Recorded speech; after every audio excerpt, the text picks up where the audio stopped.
Hey there, all you creepers and reapers. Welcome to another episode of the Femme Fatalities. I'm your co-hostess, Anna, and I'm here with... Hey, Grieflies and Frightlings, it's Margaret, and I really hope, and Anna does too, this is our third time recording about this movie, and we have technical difficulties.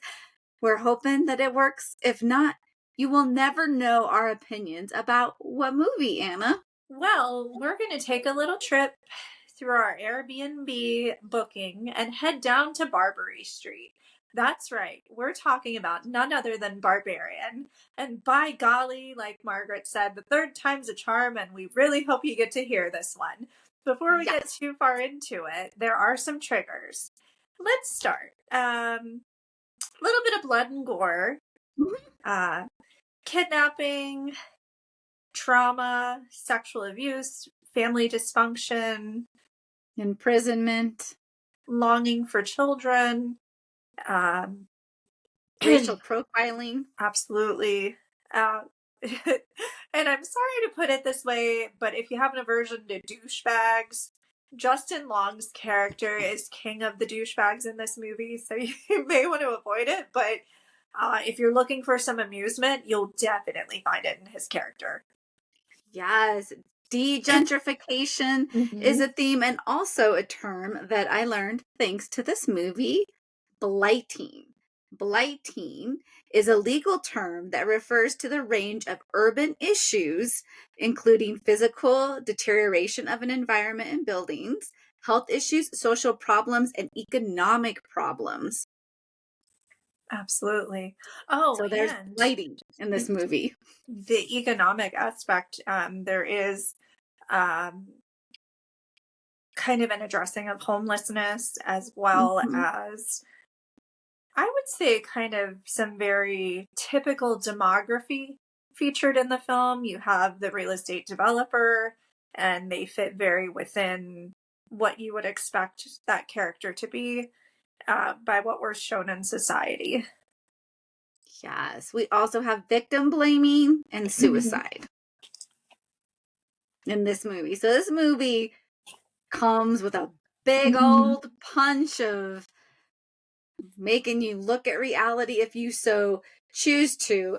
And I feel like, I don't know about you, Anna, jumping into it, I feel like this movie really is saying who is the monster, who are the monsters in our society, because it's not the monster we want. Like in the movie, it's not the mother. No, not at all. And, she's just a product of her environment. And that Mm-hmm. the movie itself speaks so strongly to, we are a product of our environment, we're a product of our families, we're products of our society. And you can only keep your dirty little secrets hidden away for so long until you get found out. And I actually really feel bad for the mother, because she doesn't know any different. And the father, grandfather, being raised by that person and in that sort of environment had to be incredibly traumatic. But I do really like the movie, how they lead into this, because you think, our heroine arrives and someone else has booked the Airbnb as well. They're drinking, they're carrying on, they're having a great time. And then he kind of disappears, and it's like, oh, he's going to do something bad. And the expectation going into the film is that he's the antagonist. He's not. Mm-hmm. He he disappears. And then, eventually Justin Long's character makes it to the house as well. And you're like, oh, okay, maybe he's the antagonist. And we just keep going, and you have all of these guesses and things going on. And I think that kept it really fun and engaging for me as the viewer anyway. I think that that's what I enjoyed a lot about the movie, was there was always something new to discover, something different happening. Yes, and I feel like you touch on the movie really playing that up as women or female presenting people, what it is like to be with male presenting people, and it catches that dynamic right away. with her and Skarsgård's character, where we're assuming that he's the bad guy. It's a horror movie, and the horror movie trope is male-bodied people hurt female-bodied people a lot of times, not all the time. So we're already coming in with this idea in our head that also reflects society. And then as she lets down her guard, she gets to know him. And then, like you said, then we're like, okay, who is the bad guy? And Justin Long's character, truly a bad guy. And when he's upset at the other bad guy, I remember watching and being like, dude, you raped somebody and you're upset with another rapist. And you could tell he just, even when he wanted to do something good, he couldn't get past taking care of himself. Yeah. Very, very self-absorbed, very into me society versus we society. And the movie also shows people who fall into what we think they should be aren't always that. And when we look at, you know, the true antagonist of the film, which we've kind of agreed that it's Daddy Grandpa is just what I'll call him. His neighbors just think he's like a regular guy who works as an exterminator, wave, smile, whatever. Meanwhile, there are these just horrific things that he's doing. He's going to these homes, acting as though he's coming to inspect this and that. He's surveying the house and eventually kidnapping the woman of the house to make her his sex slave and then bear children with her, turning them, the female children, into his sex slaves as well. So it's amazing to me. And we see stories in the news like this sometimes too, in reality, that these things are going on and the neighbors have no clue. Yes, and it's so insidious, like what he did. And I love how you touch on, as we talk about like the race dynamics and socioeconomics in this movie, when the neighborhood is predominantly white, he fits in so his behaviors don't get called out. Then we go to the black homeless guy. He knows, he tells her that house, the things that have happened in the house. And then I think of how urban legends are born in neighborhoods where that's a bad house. Bad things happen in that house because as new people come in, they start to say, this is not right. You may have fit in with the old vibe of the neighborhood. There's a new vibe, and he did not fit in. So you show up at your Airbnb. It's the morning. You go out there and you realize you're in the only nice house on the block. What would you do? Because that is very startling. We know why she can't leave because of the conference in town. Yeah. That felt very, like, talk about realizing you're not. We could argue she could be safe because all the houses are abandoned. She's still not in a safe environment. Right. Yeah. And that's kind of false advertising, to say the least, but it is very alarming because it's not as though the homes are really inhabited by anyone. So if you have an emergency, and this isn't even just like, you know, there's something going on in the basement, like a real emergency. What if you fall? You know, at a hotel, you can call the front desk and someone will come help you. If you call EMS, are they even going to respond because the neighborhood is that dilapidated? And we see how she's treated by the police. They assume she's a crackhead. Don't touch my car. I think when she's trying to tell him, they assume that what she's saying is a lie. She's trying to say, I've been imprisoned. This is what's happening. And they're basically like, well, we could charge you for breaking the window. And she's trying to say, I had to escape. Anna, if you were her and you were in that basement and you find that hallway, are you going into that hallway? Nope. I am going upstairs, getting my stuff and getting out of there. What about you? Nope. And I might be curious, but I would want somebody like Skarsgård's character where he's like, can you just please like wait, let me have somebody. And then here we have egocentric Justin Long, who's like all excited. He's got his tape measure. He's just counting, oblivious. Like he's sitting on that bed, oblivious to his surroundings that that was a rape room where it was, that just makes his character that much more cringy. Yes. Well, and Justin Long's character, he's like, oh, all this extra square footage, right? It's just like, where is your mind? But I think anytime that you go somewhere and you find a hidden room or something, it's very alarming because you don't know what's back there and what you're going to find. And I've seen so many stories in the news where someone buys an old house or an abandoned house, they find like a freezer with bones in it, or just a lot of different things. And I mean, oftentimes we've all heard the story of the woman who became a widow and she put her husband in the freezer so she would continue getting his pension because she couldn't live only on hers. Or a child that was stillborn in the late 1800s and was buried in the backyard, and then someone finds the bones.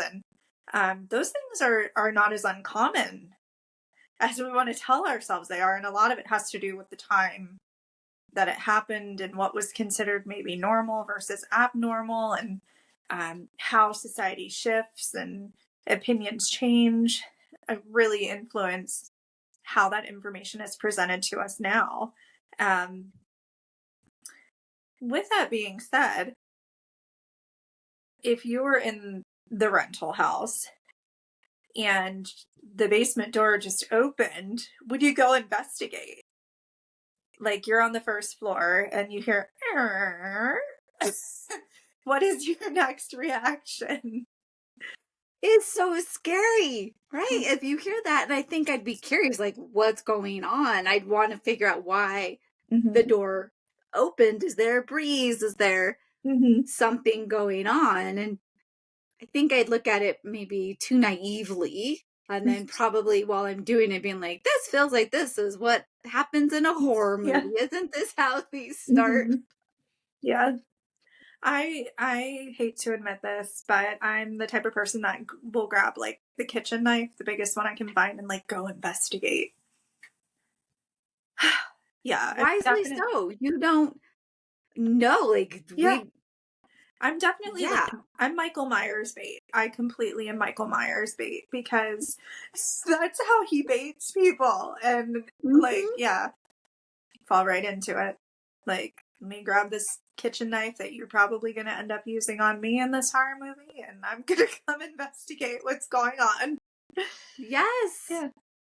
And that she's such a fighter, and she's so smart. Like, she realized the mother just wanted a baby, so how is she going to play along? And even that mother's love, like that through the whole movie, she was going to do anything to save her baby. Like, even when she sacrificed, we think she sacrifices herself. She's one tough broad because she survives the fall.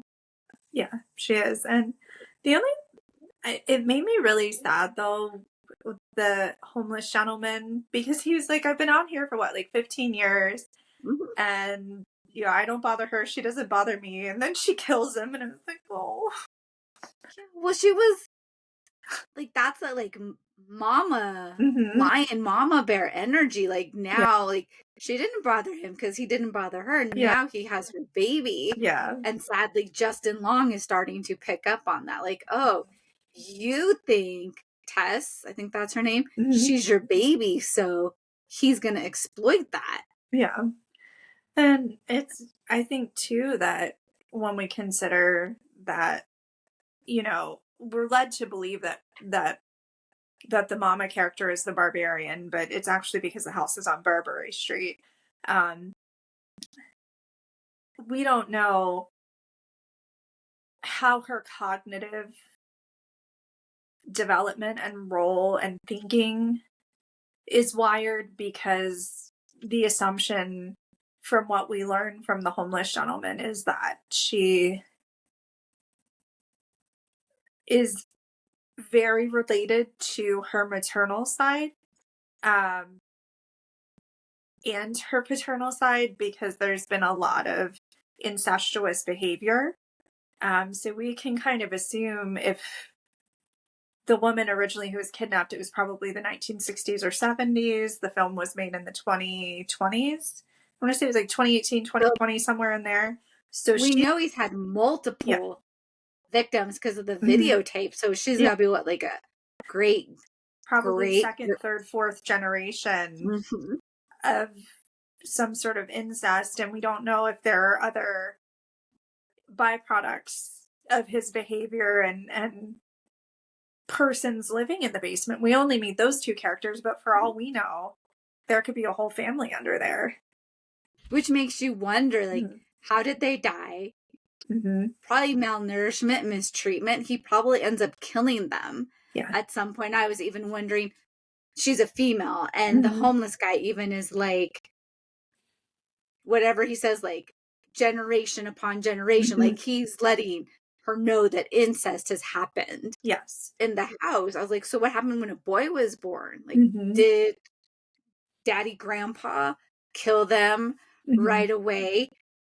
And we know that she's probably her mother, sister, aunt's child, however that works, and that she's only seen that one video. Her Yes. understanding of who she is based on this video about Mm-hmm. being a mom and bonding with your baby to the point where Yeah. an adult, she doesn't even realize an adult is an adult. That is a baby to her. Mm-hmm. Yeah. And the thing is, too, I wonder, we know, like you said, the videotapes, we know he's had a bunch of victims. What's happened to all of the victims that he's abducted? Because no one's escaped. Otherwise, Mm-hmm. you would think that it would have been reported. So it's kind of, are they all buried in the yard, under the house?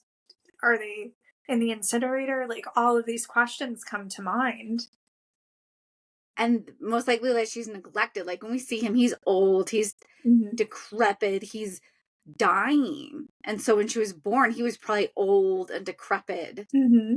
too, so that she's had to survive. Like she's the last one in the dark Yeah. that we don't know. Maybe her mom died in childbirth, Mm-hmm. that she's, yeah, like And what a horrible existence for her yeah. to have in the end, right? To that killing felt like it was an act Mm-hmm. of love, like that, like you've been in this pain and you can't exist Right.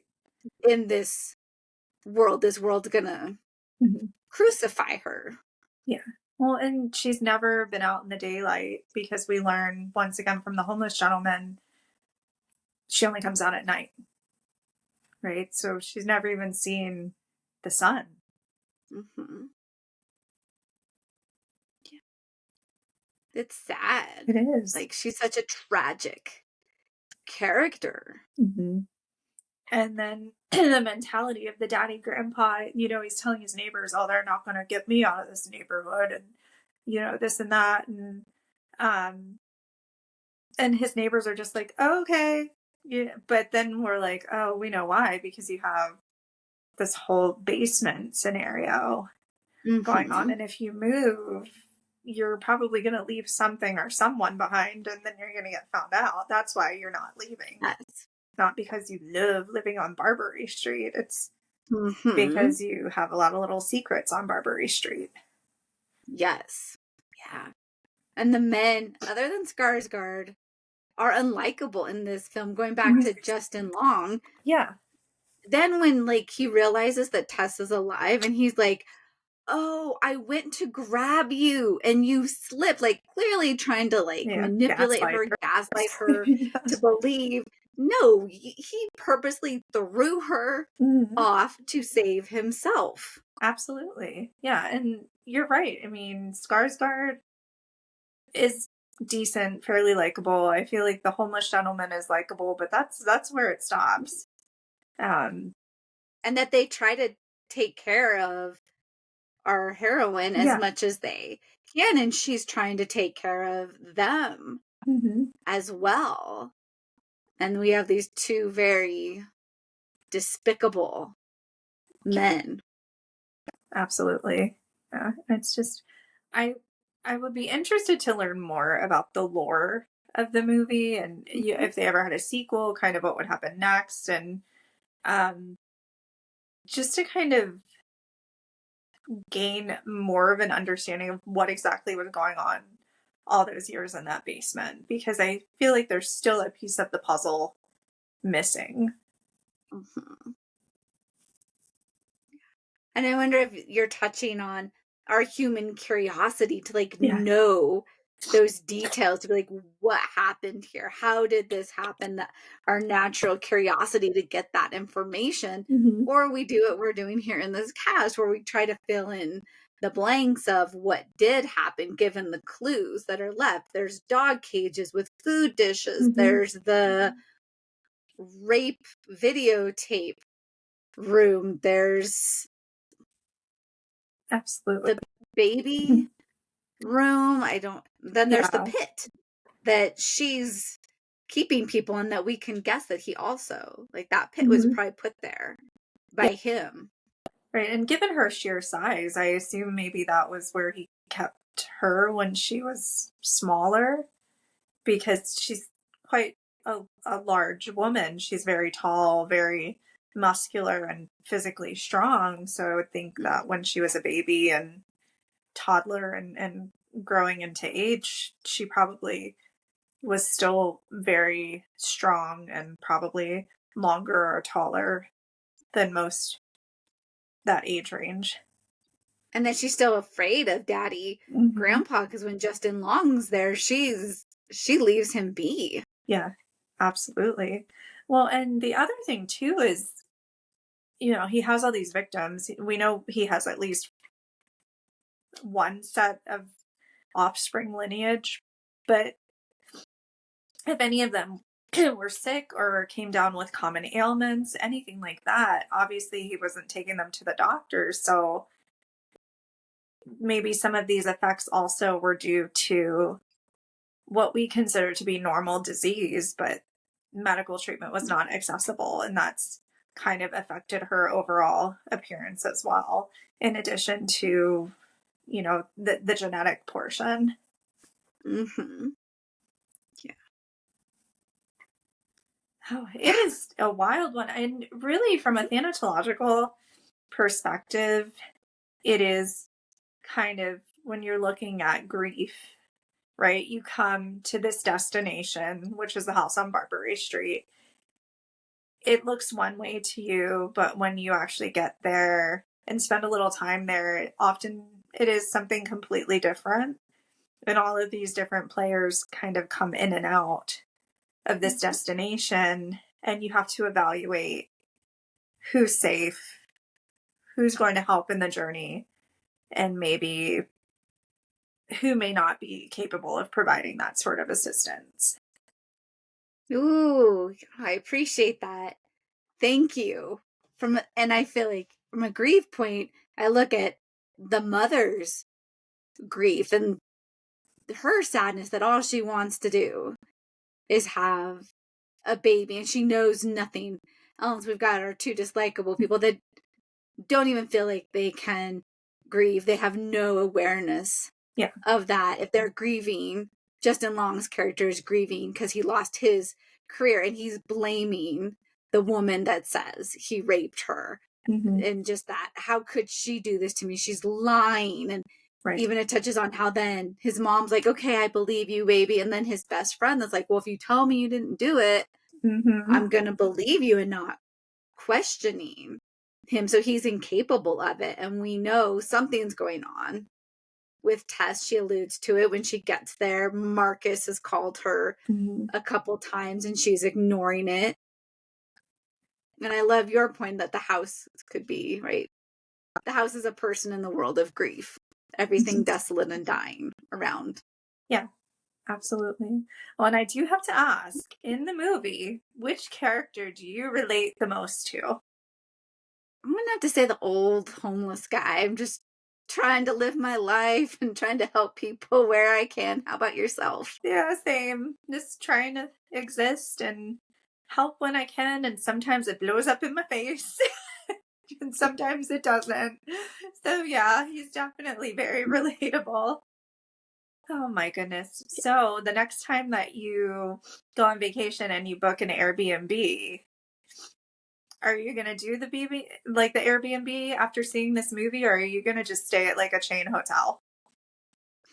I think it depends on where I am, and I think probably a chain hotel, because Airbnb, they're not cool to stay at anymore, because they're ruining, right, economy for places, because they buy up houses, or investment companies come in, and there's a whole thing about it. Oh.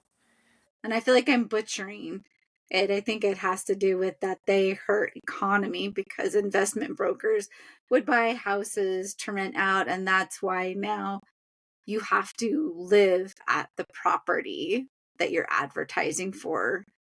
I know somebody that used to do Airbnb, and I don't remember like what that requirement was, because they didn't meet it. Like, they rented out part of their house. So Yeah. I think I just like you? the idea of staying in a stopped establishment in case there's an Mm-hmm. emergency. That's, you know, that there's someone there that you can contact. And for me, that's very important. You know, I love to plan and try to avoid chaos when possible. So just knowing that there's someone available 24/7 if there is an emergency, to me is very comforting. Yes. Oh, yeah, for sure. Yeah. As we see with this movie, because if she did have emergencies and she wasn't Mhm. taken seriously, Yeah, it took them a while to respond. absolutely. Yeah. Well, and also, Yeah. you know, there's just the convenience too is usually if you stay in a hotel that you know, there's at least like a soda machine and a snack machine. Mm-hmm. So Yes. yeah. Just the You're back closer to food. application. Yes, food motivation. Oh my goodness. Well, hopefully the third time worked out and everyone is able to Yes. listen to this. Please let us know your thoughts and don't forget. Like, subscribe, follow, and comment. Yes, and until next time, close your coffin lid, drink your bruja brew, and we'll see you on the other side. Yes. Thanks for watching and listening.